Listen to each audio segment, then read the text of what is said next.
Өкмөт өнөр жай ишканаларынын санын көбөйтүүнү көздөйт. Анткени бул чөйрө ар бир мамлекеттин экономикасынын өнүгүүсүнүн локомотиви. Муну премьер-министр майлуу суу лампа заводунун иши менен таанышкан учурда билдирди. Берлей кетсек, завод банкрот болуу алдында жана толук кубаттуулукта иштетилбей турат. Ишканадан 40 түрлүү лампа чыгарылат. Негизинен жакынкы чет өлкөлөргө экспорттолот. Анын продукциялары сертификациядан өткөн эл аралык стандарттардын талаптарына жооп берет. Бирок башка өлкөлөрдөн келген буга окшогон продукциялардын агымы чоң болгондуктан ата мекендик продукцияга болгон суроо талап аз болууда. Ишкананын жетекчилиги айнек идиштерди өндүрүү менен түзүлгөн кырдаалдан чыгууга болоорун айтат. Бул үчүн заводду жалпы наркы 300 миллион сом болгон кошумча жабдуулар менен жабдуу керек. Өкмөт башчы ишкананын мындан аркы иштөөсү үчүн зарыл каражаттар издештирилерин белгиледи. Өкмөт башчы кыска мөөнөттүн ичинде майлуу суу лампа заводун каржылоо жолун карап чыгууну жана аны жүзөгө ашыруу боюнча сунуш берүүнү тапшырды. Ушул эле иш сапарынын алкагында премьер Абылгазиев Жалал Абад облусундагы Ноокен районунун Кочкор Ата шаарындагы коопсуз шаар долбоорунун иши менен таанышты. Долбоор Кочкор Ата шаарында 2019 жылдын 1-ноябрында ишке киргизилген. Кыймыл эң көп болгон 16 кесилишке жалпысынан 106 камера коюлду. Электр жарыгысыз эле 6 саатка чейин иштеген камералар 3 режимде. Күндүзгү жана түнкү съемка, унаалардын мамлекеттик каттоо номерлерин фиксациялоо болуп иштейт. Кыргызстандын мыйзамдары дайыма кол алдыңызда болуусун каалайсызбы? Кыргыз Республикасынын Юстиция министрлиги жарандардын ыңгайлуулугу үчүн Кыргыз Республикасынын мыйзамдары аттуу атайын мобилдүү тиркемени иштеп чыкты. Play Market же App Store дүкөндөрүндө Кыргыз Республикасынын мыйзамдары деген сөздү жазып, тиркемени өзүңүздүн уюлдук телефонуңузга көчүрүп алсаңыз болот. Тиркеме ачылаары менен керектүү документтерди издөө бөлүмүнө туш болосуз. Документтерди кабыл алынган күнү, номери же болбосо ошол мыйзамдагы белгилүү сөз аркылуу таба аласыз. Тиркемеде укуктук маалыматтардын базасында 130 миңден ашык Кыргыз Республикасынын ченемдик укуктук актылары бар. Конституция, кодекс, мыйзамдар, президенттин жарлыктары, жогорку кеңештин, өкмөттүн жана жергиликтүү кеңештердин токтомдору, эл аралык документтер, соттордун чечимдери жана башкалар. Ошондой эле Кыргыз Республикасынын укуктук маалыматтардын борборлоштурулган банкы Юстиция министрлигинин www.minjust.gov.kg расмий сайтында да жеткиликтүү. Кыргыз Республикасынын мыйзамдары сиздин смартфонуңузда. Премьер-министр Ош жана Жалал Абад облустарындагы иш сапарынын алкагында бир нече социалдык объектини кыдырды. Өкмөт башчы бейтапканалардын, медициналык жайлардын абалы менен таанышып, мекемелердин жамааттары менен маектешип, алар менен имараттардын капиталдык оңдоо планын талкуулап, өлкө өкмөтү тарабынан медициналык кызматкерлерди колдоо боюнча көрүлүп жаткан чаралар тууралуу айтып берди. Мындан тышкары Мухаммедкалый Абылгазиев Базар Коргон районундагы капиталдык оңдоп түздүүнү талап кылган мектептердин абалы менен таанышты. Мында өкмөт башчы эмгек жамаат менен пикир алышып, окуу класстарын көрүп чыкты. Ошондой эле социалдык объекттерди кыдыруунун жыйынтыгы боюнча тиешелүү мамлекеттик органдардын жетекчилерине жаңы социалдык объектилердин имараттарынын планын, ошондой эле башка объекттерди оңдоо иштерин баштоо үчүн долбоордук сметалык иш кагаздарды даярдоо боюнча бир нече тапшырма берди.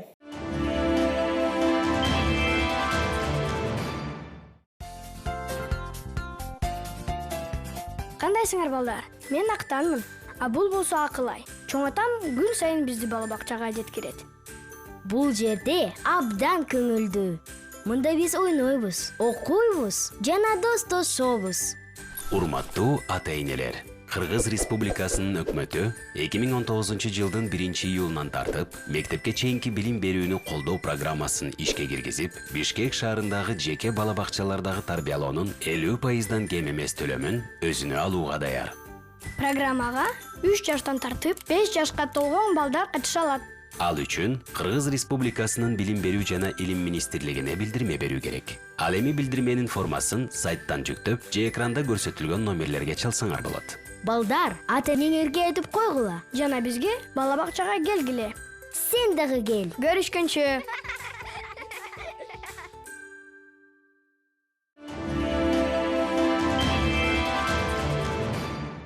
Президент Сооронбай Жээнбеков катышкан Санкт-Петербургда өткөн Жогорку Евразия экономикалык кеңештин жыйынында ЯЭПтеги мигранттардын жүрүү шарттарын жакшыртуу боюнча бир катар макулдашууларга жетишилди. Муну айткан вице-премьер-министр Жеңиш Разаков эмгек мигранттарынын пенсиялык камсыздандыруу маселеси чечилгендигин белгиледи. Разаковдун айтымында эми бул кол коюлган документтин механизмдери иштелип чыгышы шарт. ЕС мамлекеттеринин жарандарынын пенсиялык камсыздоо боюнча келишимге кол коюлду. мамлекет башчылары кол койду. Бул келишим эмнени билдирет? Бул келишим абдан жакшы келишим. Өзгөчө биздин кыргыз жарандары үчүн. Себеби Россия мамлекетинде өзүңүздөр билесиздер 800 миңден ашык кыргыз жарандары иштейт. Бул келишим буйруса азыркы мезгилде ошол механизмдери, башка тартиптери, жол жоболору иштелип чыккандан кийин бул келишимдин негизинде биздин жарандар Россия мамлекетинде иштейби, Беларусь же Казакстанда иштейби, кийин келип Кыргызстанда иштесе дагы бүт ошо иштеген мезгили как пенсиялык стаж катары эсептелип, келечекте пенсия чыкканга толук мүмкүнчүлүк пайда болот да. Тез аранын ичинде баягы ушу келишимдин аткаруу жол жоболору, механизмдер иштеп чыкса, күчүнө кирсе, ратификация кылгандан кийин абдан биздин жарандарга мындай ыңгайлуу шарт түзүлөт. Башкача айтканда, үйдөн алыс биз башка мамлекетте иштеп жүрүп, келечекте пенсия чыкканга мүмкүнчүлүгү бар экендигин биздин жарандарга жакшы кабар болот да. Ушул эле жыйында 2025 жылга чейин Евразия кеңешинин ишмердүүлүгүнүн стратегиялык багыттары талкууланып кабыл алынды. Негизинен 11 маселе күн тартибине коюлган эле, баардыгы колдоо тауып, тараптар макул болушту бул багыттарда. Негизгилери болуп, бул ушул 2025 жылга чейинки Евразиялык экономикалык биримдиктин стратегиялык багыттары боюнча документ угулду. Бул жерде негизи айтып кетчү нерсе, ошол Евразиялык биримдиктин бүт тармактарды камтыган документ болуп чыкты. Мисал үчүн айтсак, цифровизация маселеси каралган, товарларды маркировка маселеси каралган. Аны өзгөчө бөлүм бул ушул жарандардын укуктары жөнүндө дагы абдан көңүл бурулуп чоң бир бөлүм кошулган да. Бул жерде белгилеп кетчү нерсе, мына биздин жарандарга тиешеси бар. Мына келечекте ушул мигранттардын жана анын үй бүлө мүчөлөрүнүн медициналык камсыздоо боюнча дагы тийиштүү документтер иштелип чыгып, буйруса алар кабыл алынат. Бул мен ойлойм биздин ушул иштеп жаткан мигранттарга дагы абдан жакшы мындай көрүнүч, себеби эми алыс жерде жүргөндө медициналык камсыздоо дагы мындай өзгөчө маселелер туудурат. Мен ойлойм булар иштеп чыкса дагы бир рет биздин мигранттардын мындай шарттары оңолот деген ойдомун.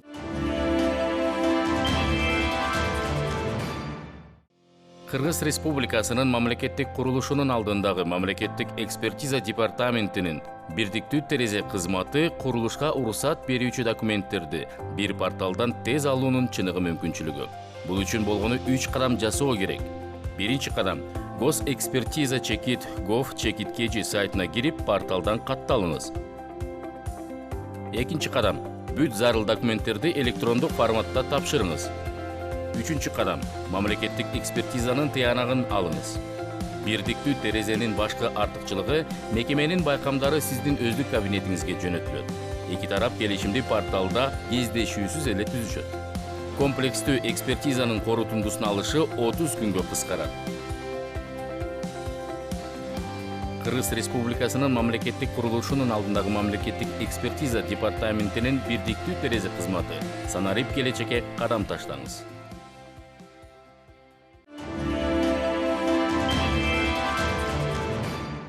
Кыргыз спортунун тарыхы көрүнүктүү инсандарга жана эсте калган жеңиштерге бай. Көп жылдар бою спортчулардын эркинин жана чыдамкайлыгынын машыктыруучулардын күч аракеттеринин натыйжасында атамекендик спорттук элита түзүлгөн. Бул күч аракеттин баары өз жыйынтыгын берип жатат. Акыркы жылдары кыргыз спорту алдыга карай чоң секирик жасады.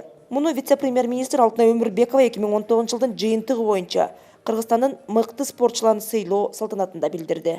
Кыргыз Республикасынын өкмөтү өлкөдө дене тарбия жана спортту өнүктүрүү боюнча бир катар иштерди пландап, алардын четинен аткарууда. 2019 жылы машыктыруучулардын жана спорт мекемелеринин кызматкерлеринин эмгек акылары көбөйтүлдү. Буга 2019 жылдын бюджетине 103 миллион сом бөлүндү. Бул дагы болсо өкмөт тарабынан биздин спортчуларыбызды, машыктыруучуларыбызды оюндарда жакшы ийгиликтерди жаратууга шыктандыруу максатында жасалып жаткан иш деп билебиз. Ошондой эле Олимпиада оюндарына лицензия утуп алган спортчуларга ай сайын 75 миң сом стипендия берилүүдө. Келе жаткан жылдын дагы бир ири эл аралык маанидеги иш-чара бул Турцияда өтө турган 4-дүйнөлүк көчмөндөр оюндары болуп саналат.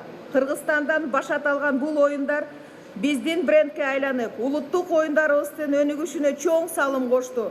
Буюрса 20-жылы биздин спортчуларыбыз бул оюндарга татыктуу катышып, байгелүү орундарды камсыздандырат деп чоң ишеничтебиз. Жалпыга маалымдоо каражаттарына каршы доо арыз талаштуу маселени жөнгө салуунун жалгыз жолу эмес. Тараптар келип чыккан маселени чечүүнүн альтернативдик шарттарын табууга аракет кылыш керек. Бул тууралуу премьер-министр Мухаммедкалый Абылгазиев жалпыга маалымдоо каражаттарынын өкүлдөрүн сыйлоо салтанатында билдирди. Мен өзүм аракет кылам ушул сын пикир болсо дагы мындай туура жагына кабыл алууда. Сөзсүз болот, эми кээ бир ашыра чаап жазышат. Бирок ошол ашыра чаап жазган материалдын өзүндө деле бир өзүнүн мындай уңгусу бар да. Уңгусунда ошол туура нерсени баштагандыгы. Ошон үчүн мен ойлойм, сын пикирди, сөз эркиндигин өнүктүрүү бул биз сот жолу менен же болбосо укук коргоо органдарын мыйзам түрүндө колдонуу жолу менен чечсе болот деп бул бир эле жол эмес деп ойлойм да. Бул эми баарынын колунан келет андай берип коюш, бирок аны чыдап ошонун эркиндигине, ошонун чындыгына жеткириш бул өзүнчө бир чыдамкайлыкты талап кылат деп ойлойм да. Аны талкуулоо, анын чындык, анын терс жагын көргөзүү, анын чындык жагы көбүрөөк болсо чындык жагын айтуу, ушундай бир жолдору бар да. Жана орустар айткан, орусча айтат, переговорный процесстер бар, обсуждение. Ушулардын баарын жасап, анан эң акыркы болбогон учурда мен ойлойм ошондой жерге келишибиз керек деп. Эң негизги жетишкендигибиз бул тынчтык, туруктуулук жана элдин биримдиги. Бул жерде албетте журналисттер коомчулугунун дагы чоң салымы бар, деди Мухаммедкалый Абылгазиев. Мамлекеттин өзүнүн өнүгүп аткан мамлекеттик түзүлүшүндө, анын ичинде ушул бир нече көрсөткүч бар. Тандоо эркиндиги, шайлоо эркиндиги, анан сөзсүз түрдө биринчи кезекте ушу сөз эркиндиги. Көп мамлекеттерде балким башка ресурстар бар, жаратылыш ресурстары бар. А бирок биздикиндей сөз эркиндиги бизге байлык катары кызмат кылып аткан абдан маанилүү деп ойлойм. Демократиялык өнүгүп аткан мамлекетти мен ойлойм, алар үчүн байлык экинчи орунда.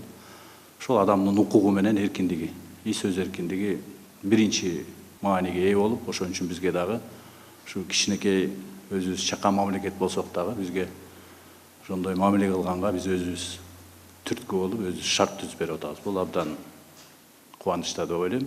Өкмөт башчы сөзүнүн соңунда жалпыга маалымдоо каражаттарынын кызматкерлерине сыйлыктарды тапшырды.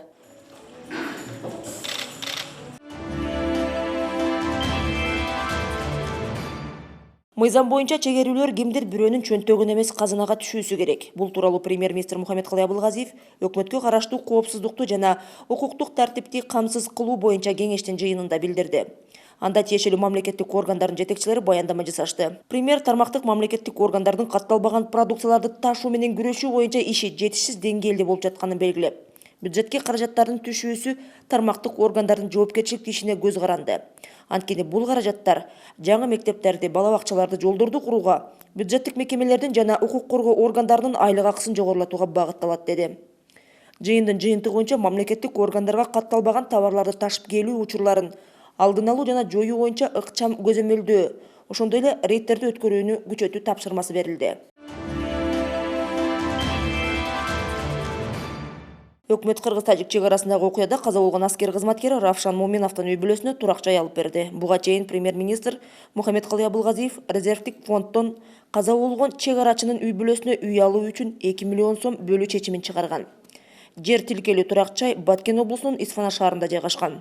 Үйдүн жана жер тилкенин документтери каза болгон чек арачынын жубайына катталды.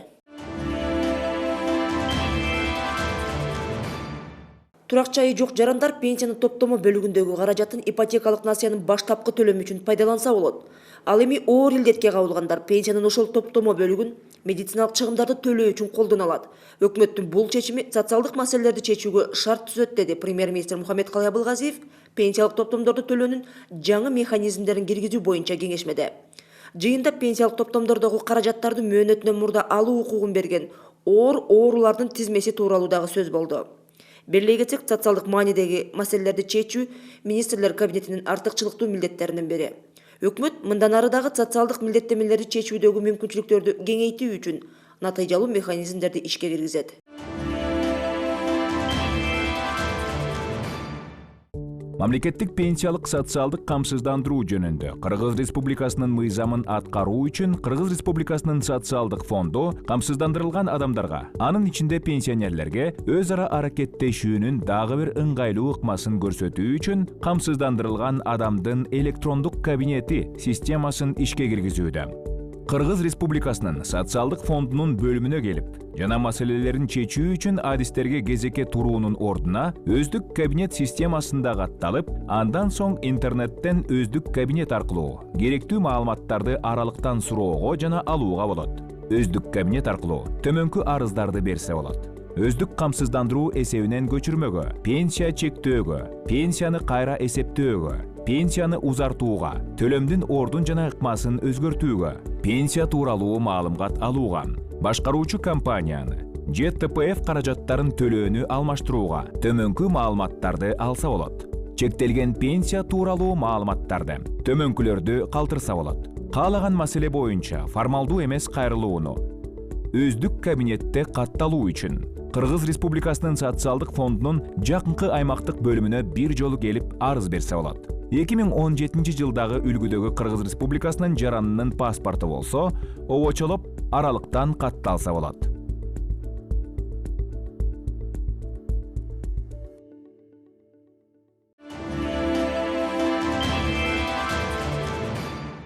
Өкмөттүн бардык аракети өлкө жарандарынын социалдык турмушун жакшыртууга багытталган. Алардын бири жеткиликтүү турак жай программасынын механизмдерин кеңейтүү. Бул тууралуу вице-премьер-министр Замирбек Аскаров ипотекалык компаниянын турак жайды ижара менен сатып алуу механизми боюнча батирлерди тапшыруу иш-чарасында билдирди. Алгачкы жолу ипотекалык компаниянын ошол өзүнүн күчү менен салынган үйлөр негизинен ушул Бишкек шаарында эмгектенип аткан мугалимдерге, саламаттык сактоо кызматкерлерине, андан сырткары социалдык өнүктүрүү багытында иштеп аткан биздин кызматкерлерибизге, маданият тармагында иштеп аткан кызматкерлерибизге тапшырылып атат. Мындай үйлөрдүн биз курулушун дагы улантабыз. Өзүңүздөр билесиздер, буга чейин мамлекеттик ипотекалык компания тарабынан 14%дан 10%га чейинки жеңилдетилген кредиттер берип аткан. Андан сырткары муну азайтып мына өткөн жылдары 8%дан берип атканбыз. Президенттин Сооронбай Башаровичтин тапшырмасы менен быйыл 2019 жылы бул пайыздар 6%га чейин түшүрүлдү. Мен ойлойм, бул биздин жарандарыбыз үчүн көрүлүп аткан камкордук болуп эсептелинет. Ошондуктан мына жаңы жылдын астында биз өзүбүздүн жарандарыбызга жаңы үйлөрдү тапшырып, буларга жаңы жылдык маанай тартып атабыз. Беле кетсек, Бишкектеги Туңгуч Кече районундагы пайдаланууга берилген көп кабаттуу үйдөгү 135 батир медицина, билим берүү, маданият тармактарындагы кызматкерлерге берилди. Алар баштапкы төлөмсүз жылдык үстөгү 6% менен алышты. Эми жаңы жыл ушул жерде тосун биз жаңы үйдө, жаңы конушта ушуларга бакыт берсин, кут болсун. Ушул үйдөн балдарды үйлөп болсун. Ак жол той болсун. 6% менен алышат. Алгачкы эч кандай салым талап кылынбайт. 15 жылга ай сайын 13-14 миңден төлөп, ушул 15 жылда ушул жарандарыбыз үйлүү болуп калышат, жеке турак жайлуу үйлөр. Бул үйлөр кирип жашаганга даяр, бардык шарттары жакшынакай бүткөн, бүтүн мындай современный ремонту бар, современный лифтери, мындай заманбап лифтери менен аябай жакшы салынган жаңы бүткөн үй. Бул жарандардын тизмесин бизге мэриялар беришет. Мэриялардын жанында баягы турак жай иштери боюнча комиссиялар бар атайын. Алар карашат, ошо турак жайга муктаж болгон үй бүлөлөрүн атайын бизге тизмелерин түзүп беришет. Биз аларды да карап чыгып, биздин талаптарга кандай туура келерин карап текшерип, жанагы төлөө мүмкүнчүлүктөрүн карап, кредиттик историясын карап, бардык жагынан анализдеп текшерип, анан кийин ошол ким талапка ылайык келгендерге ушинтип бөлүп берип, бүгүнкү күндө ушул үйлөрдү тапшыруу аземи болот.